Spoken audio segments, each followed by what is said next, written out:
On July 1st, the Centers for Medicare and Medicaid Services issued a proposed rule that they say will increase access to health insurance coverage by 2022.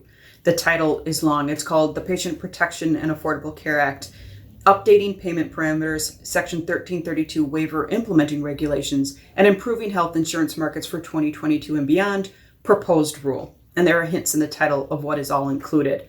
But how we got here was actually from some executive orders. It was President Joe Biden that issued, first of all, an order on strengthening Medicaid and the Affordable Care Act.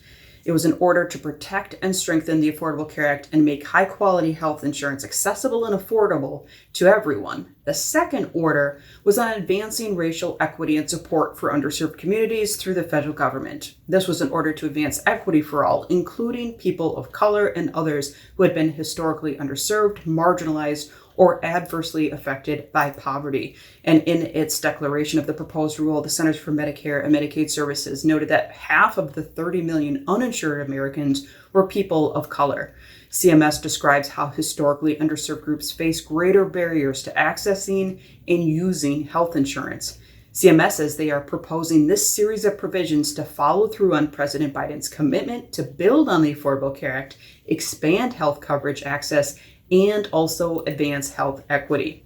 So what's in it? Well, we said there were some hints. The first one is to change some of the pieces of the Affordable Care Act, and it starts with the open enrollment period. They want to make it longer. Another provision, create new special enrollment period opportunities for certain low-income consumers. Another provision is to expand the duties of federally facilitated exchange navigators, so those helpers in the marketplace, to offer additional help to consumers enrolling in plans and doing some of that post-enrollment work. Let's talk about that open enrollment extension first. The proposed rule extends the annual individual market open enrollment period on HealthCare.Gov by another month. It would take it through January 15th. They say adding 1 month to the length of the current enrollment period would begin with the 2022 benefit year and would apply to all individual market exchanges or marketplaces and off-exchange individual market plans. The special enrollment period changes we mentioned would allow for monthly special enrollment periods for consumers with household incomes up to 150% of the federal poverty level. The goal is to provide more opportunities for certain lower income consumers to access premium-free or very low-cost health insurance coverage made available by the American Rescue Plan. Exchanges or marketplaces would have the option to implement a monthly special enrollment period. Now, there were other changes included in this proposed rule as well, broadening and restoring functions of navigators, like we said, changing some of the user fees, and this would be fees that insurance companies would have to pay to create a little bit more revenue in the program to be able to offer some of these enhancements and savings.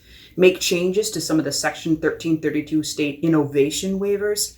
Repeal the exchange direct enrollment options. That was a change that was made under the Trump administration, and this proposed rule would change it back to its original form and make some additional policy clarifications. So what's next? The proposed rule was published in the Federal Register on July 1st. There is now a public comment period that is open until July 28th.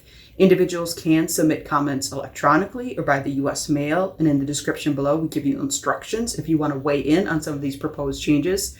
The Centers for Medicare and Medicaid Services then has the opportunity to review all of these comments and make more changes to the proposed rule before it becomes finalized. When it does, we will come back to you with an update of what the new language looks like and effective dates. In the description below, you can read the proposed rule full text and follow the instructions on how to submit comments. We also give you a fact sheet that summarizes the proposed rule.